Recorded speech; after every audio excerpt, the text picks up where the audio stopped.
no key for the cable car. Josh, he's gotta have it. He's gone. We're too late. Shh, quiet. It may have taken him down to the mine. Wait, don't move. Holy shit! What the?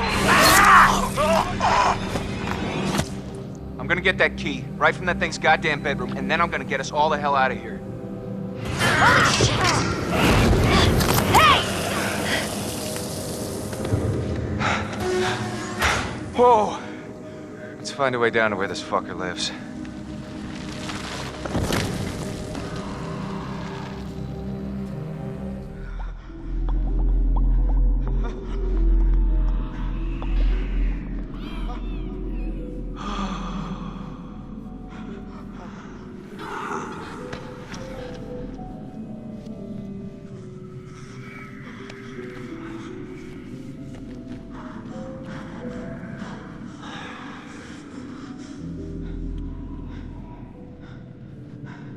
I wonder how much these sessions are of any help to you now. Just won't listen to me and things seems pretty fucked up.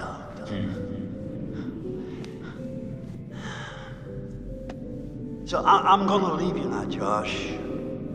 It's time you learn. There's more to be afraid of that can be dreamt up by the unhinged imagination of a self-indulgent, spoiled little brat. You had so many people who cared about you, who were willing to help, but at every turn you choose to push them away, and now you're all alone. Though by the sounds of things, you won't be alone for long. No, you won't be alone for long. Deep breaths, Josh. Deep breath.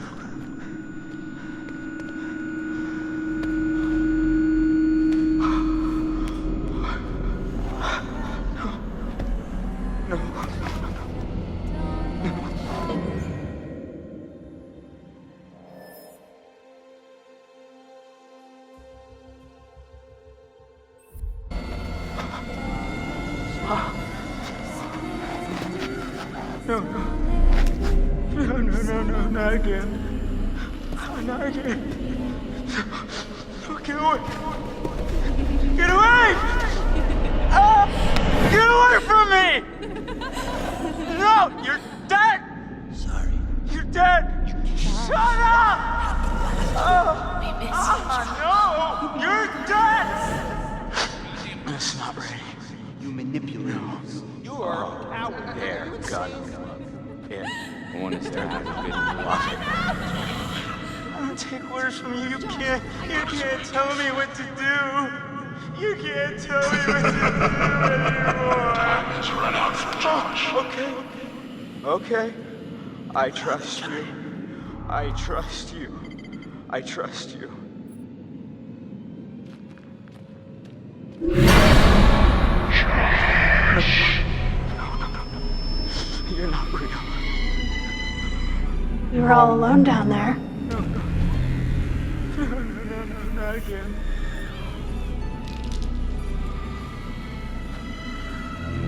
All alone. But you're with us now. Family. Get away from me! Get away! Why didn't you save us, Josh? Why did you want us to die? I didn't want you to die. I swear.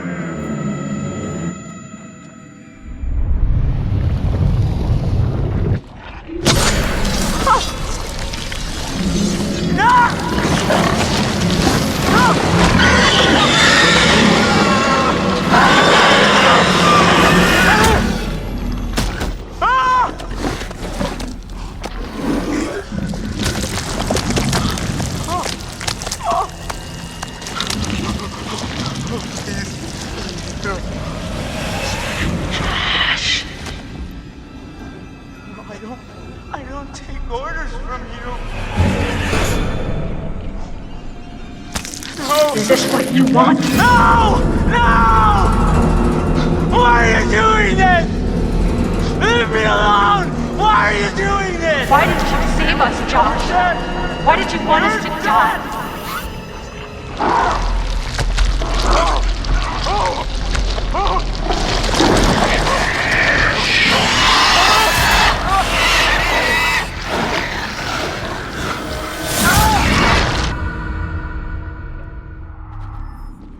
It's hard to believe that thing used to be a person. Yeah. Maybe a minor. Maybe someone who worked in the sanatorium. There's so much weird shit happening up there that wouldn't even begin to surprise me. What kind of weird shit? Someone was capturing the Wendigos. Had them all tied up in their strains. I saw some real fucked up shit. Wow. I must have just let them all out when I blew the place up. Smooth move.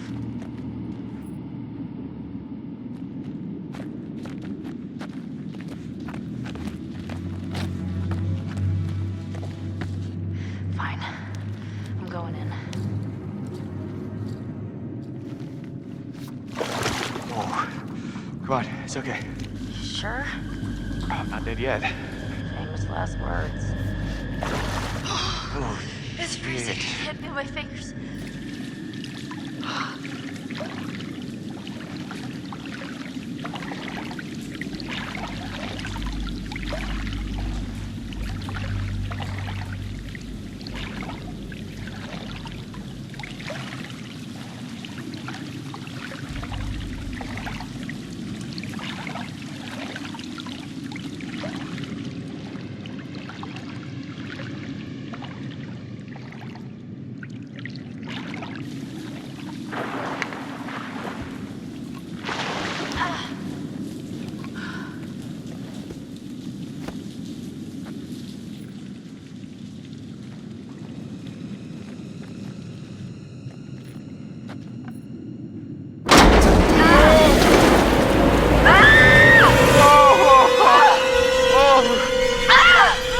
Jesus. See? That's Jess. That's Jess.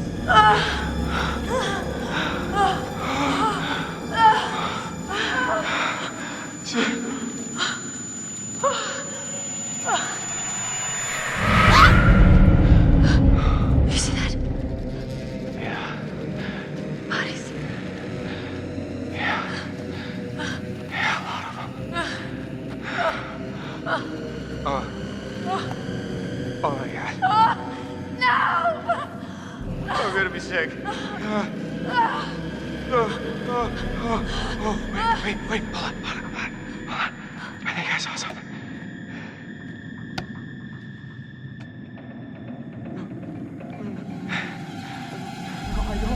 I don't take orders from you. I don't take orders from you. You can't. Hey, Josh? You can't tell me what to do. You can't Josh? tell me what to do Buddy? anymore. You can't tell me what to do. Oh, okay. Okay. I trust you.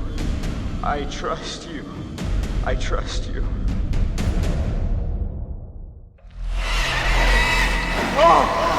What's the matter? What's the matter? He's tripping or something. Josh! Mike, Josh! Hey, man. don't hit me, please.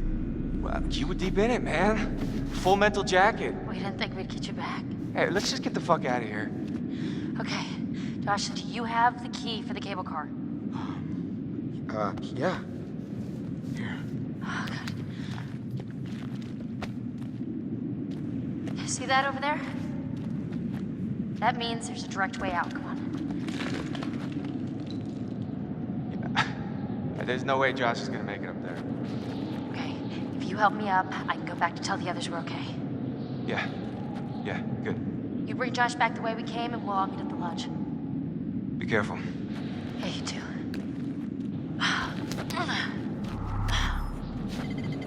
All right, let's go, you fucked up son of a bitch.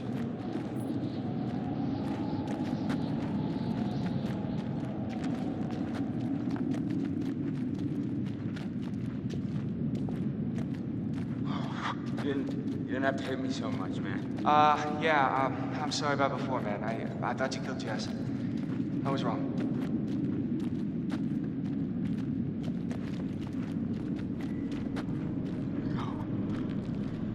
No. Oh! Oh! Oh!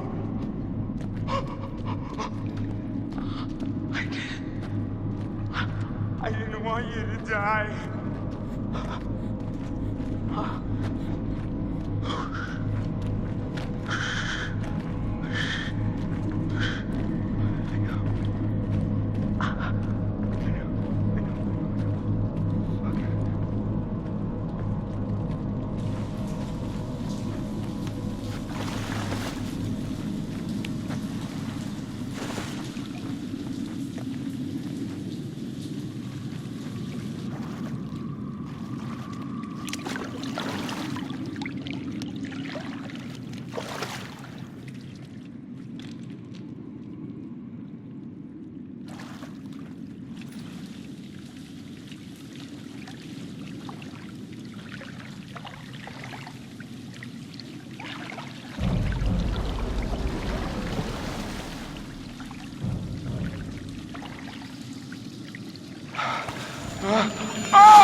You're not real!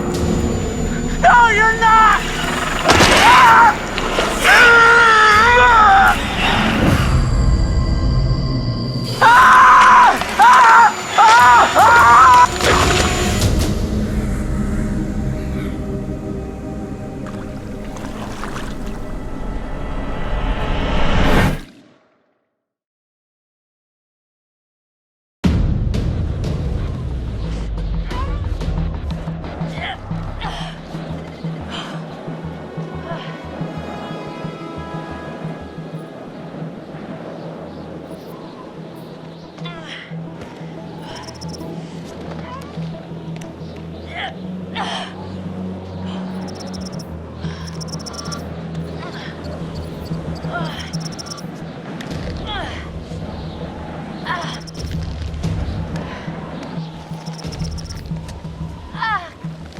Come on.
You look terrible. Gonna look worse if we stay out here.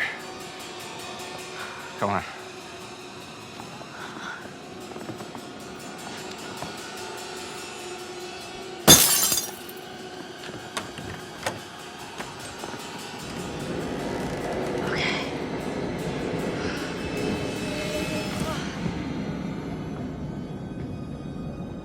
Mike, what happened to Josh?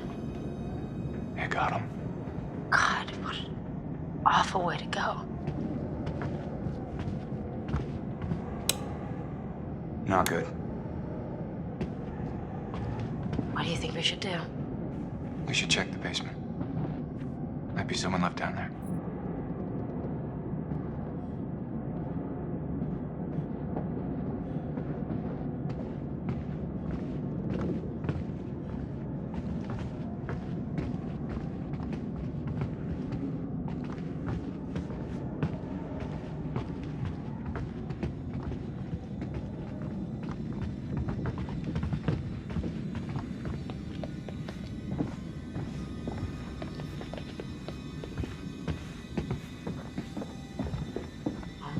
How do you rate our chances of survival?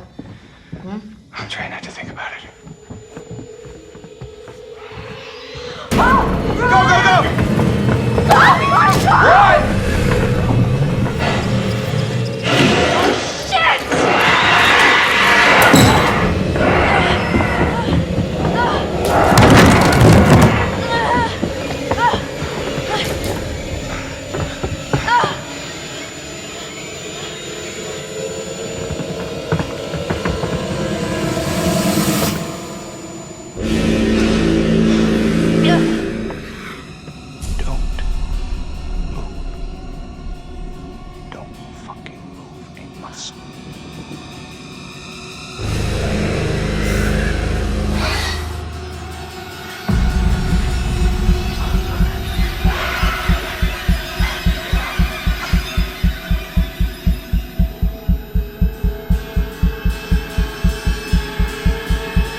destroyed. Over.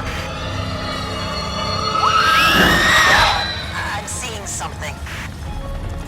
I have confirmation on 4 survivors. Let's pick them up.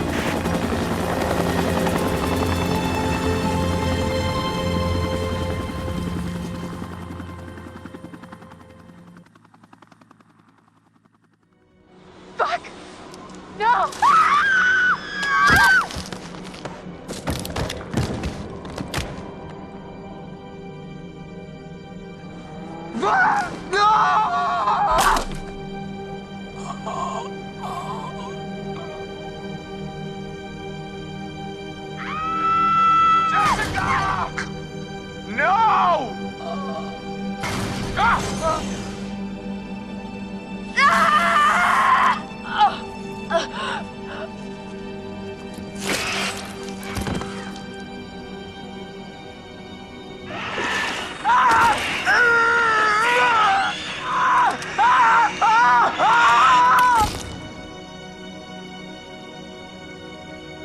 The old man, I don't know how to describe him. I mean, You said you thought he was stalking you at first.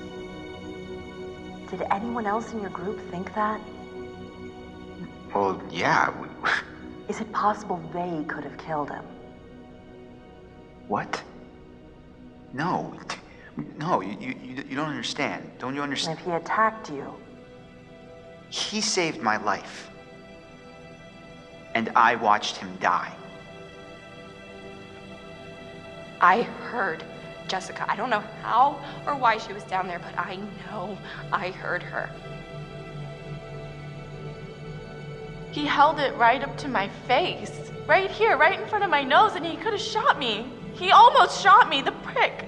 I mean, you go out with a guy for however long and you think you know him, but man, this one really takes the cake. He was out of his fucking mind.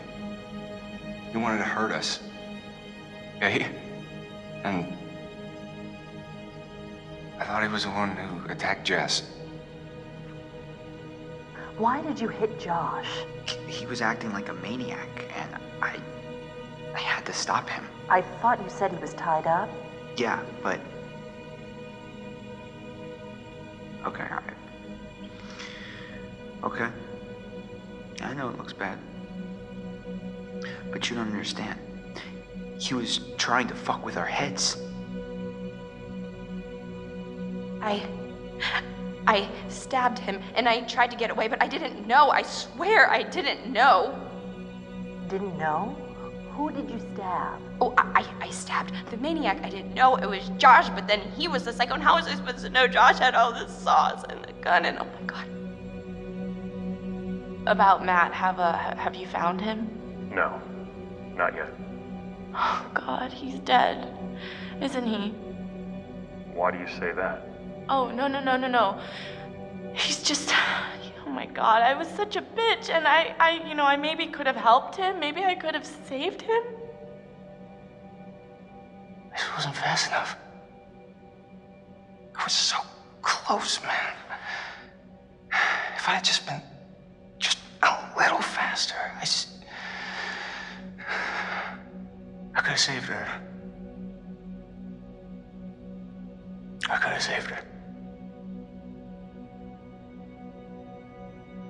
So it's my fault. And the reason Jess is dead. Josh helped us, and then... Fuck, man. That thing, okay, the Wendigo, it came out of the darkness and it just... I don't know. I heard screaming. I got out of there. There's no point in both of us dying.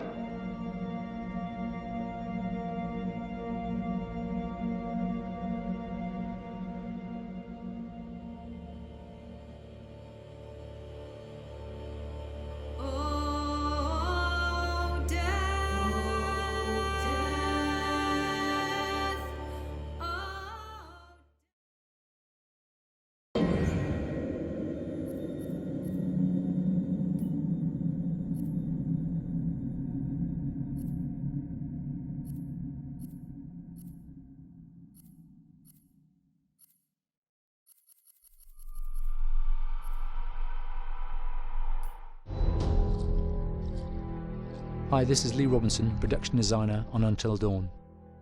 The production design for Until Dawn started with the great teen horror script that sets the characters in a Canadian winter mountain lodge, being a contemporary setting with visual clues derived from classic films of that genre, such as Hitchcock's Psycho and Stanley Kubrick's Shining. The storyboards are vital to the production design, as it allows the designer to understand the scale of the environments to be made and the detail that would be seen to create the atmosphere of a horror. This took us into concepts that took these storyboards further, visualizing the world through the color palette, the lighting, tone and the mood, and developing key locations such as the lodge, the cable car stations, the forests themselves, the wilderness. As you can see, the environments and atmospheres change quite a bit from warm and inviting to cold and threatening. The Millionaire's Mountain Lodge was a key example. It was designed to be made from nearby stone and timber, embedding it into the landscape, with a contrasting and contemporary interior needing to be opulent and extravagant. We created dark and claustrophobic corridors with ominous and large open spaces, almost cathedral-like in size, and with huge structures to silhouette and dwarf the characters within, providing a labyrinth to explore and wander. Each character was developed with a strong visual identity in mind, with contrasting colours, tones and silhouettes to identify them, each to have their own texture, pattern and shape, so that when they were lined up you could always identify them. The costume designs allowed a range of clothes that would suit them for the cold winter weather, but also have an element of style and individualism, so that the audience could look at them and relate, recognising themselves within them. A lady would like to cuddle up with her man by a nice cozy fire bathed in atmospheric mood lighting. Right. It'll get plenty toasty once we're rubbing up against each other. Mike, Yeah. fire and mood lighting. Yes. Working with the lighting artists, we really brought the look and feel of the world together, and this required a thorough understanding of the visual language of teen horror. A key scene was where all the characters emerge out of the rear of the lodge chasing Hannah. A contrast is evident straight away from the exterior wilderness to the warmth of the lodge. The attention to character lighting here is through the bounce and rim lighting, accented colours and composition, creating characters that come from the dark into the light and back again with an emotional effect. Guys, there's someone outside. What the hell? Hannah! What's going on? Where's my sister going?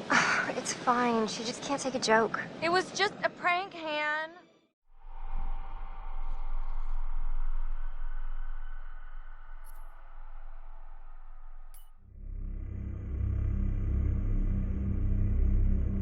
Until Dawn is a game that's full of horror, and one of the things we decided to do early on was to take a scientific approach to how scary it was. So we did experiments on people and we measured their responses to the game. We've created a test area. It's as close to a home setup as we can get it. We've recruited ordinary people to play the game and we've left them to play it on their own. You're turning the light off.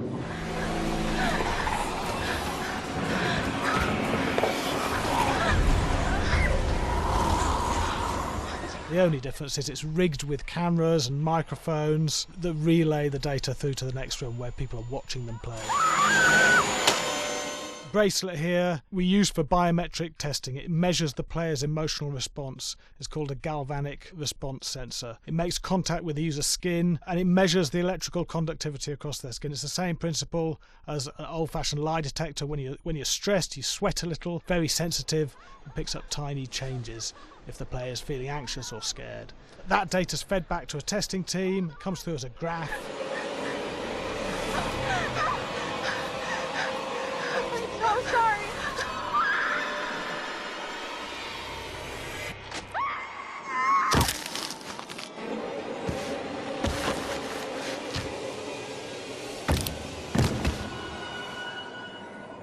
There's no point testing one or two people, you have to test a lot of people. Hey, watch your step. When we have a scare that's consistently has a measurable emotional response, then we knew it was good. If it didn't have that, it goes back to the team for improvement. The data doesn't tell us what's wrong with the scare, it only tells us if it's working or not. Wait, okay, so you hear that too, right? Josh. Here we have a chapter relatively early in the game. Weirdly regular. Nothing regular about it. We have to create tension and anxiety in the player so they are ready to receive the scare.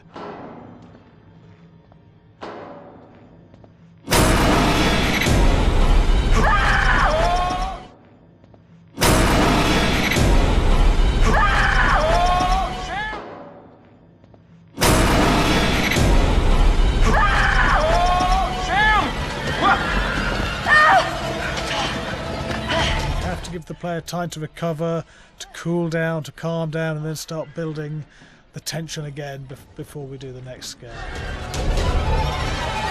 Hey. What? Hey. What the hell? Boom. You just got mugged.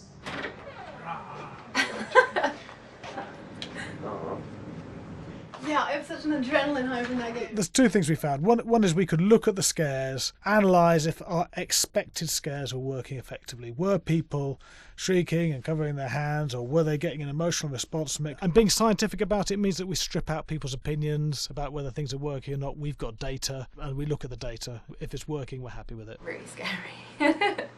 Bit scared and wanting to get away. I actually be maybe a bit scared to play it on my own, but in a room with the lights on, yeah, with some other people as well, yeah, maybe. But because I'm a scaredy cat, I would play with someone in the room. And the lights on. It was one of the scariest games I've played in a long while.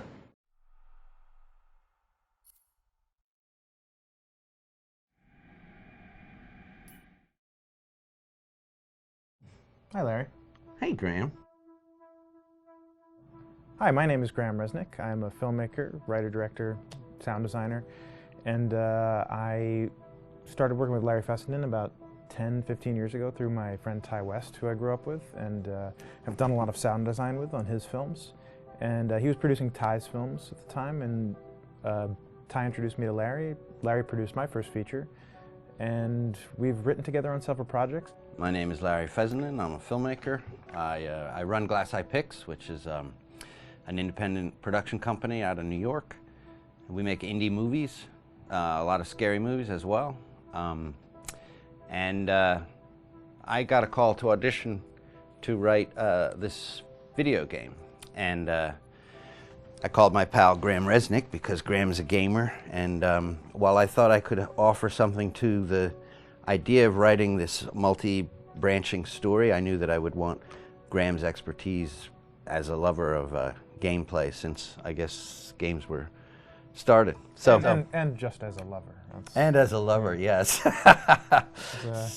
Just why there's so many sex jokes in the game. There was one Italian website that did say the Larry Fessenden and Graham Resnick, the two lovers behind Until Dawn. Come here. Maybe I know how to handle you too.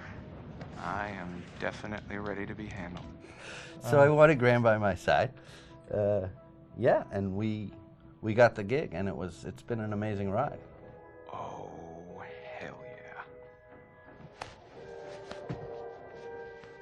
Oh my god. She's taking her shirt off. What?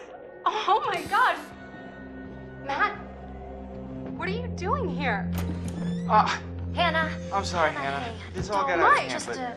So in the game, the basic setup is that a year prior to the game's start, all these kids had gone up to a ski lodge that was owned by the parents of one of the kids, or a couple of the kids, and some of the teenagers played a prank on some of the other teenagers, and the terrible tragedy occurred when a few of them, two sisters, ran out into a blizzard, and were never seen from again.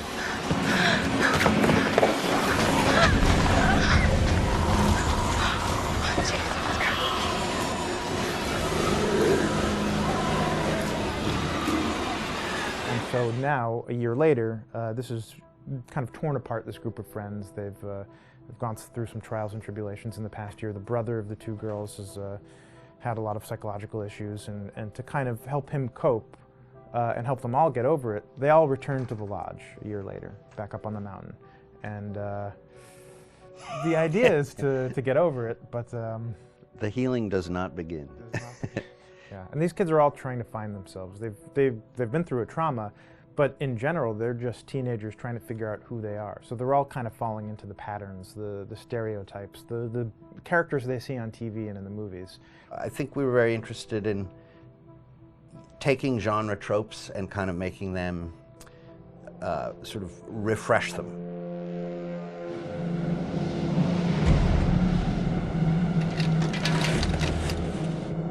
Hey, did you see that? Dad said it'd just be us this weekend. We're familiar with how slasher movies work. Most people have seen some horror movies, and we have established notions and preconceptions about the roles of the players in horror movies and how they talk and how they get killed and how they have sex. And to bring you into the game that way and then subvert a lot of those expectations was kind of our goal. They're haunted by some incident that happened in their past, which I think you pretty much figure out that that's going to have a role in their interaction. Yeah, so I think what was fun was we take some sort of stock characters and we try to give them some shape, but at least at the beginning they're recognizable in the way of groups of friends. There's, the jock and the bitchy girl and the rivalries between everyone. And oh my gosh. And really fun characters too. Like we just had so much fun living in the minds of these characters through writing the script. What do you think? Jesus! It was fun. I think we were looking to get that kind of banter that you see both in movies, but also that you absolutely have with friends and sort of those inside jokes. And of course, as writers and as friends ourselves, we sort of developed little tracks and we try to give the characters that kind of vibe.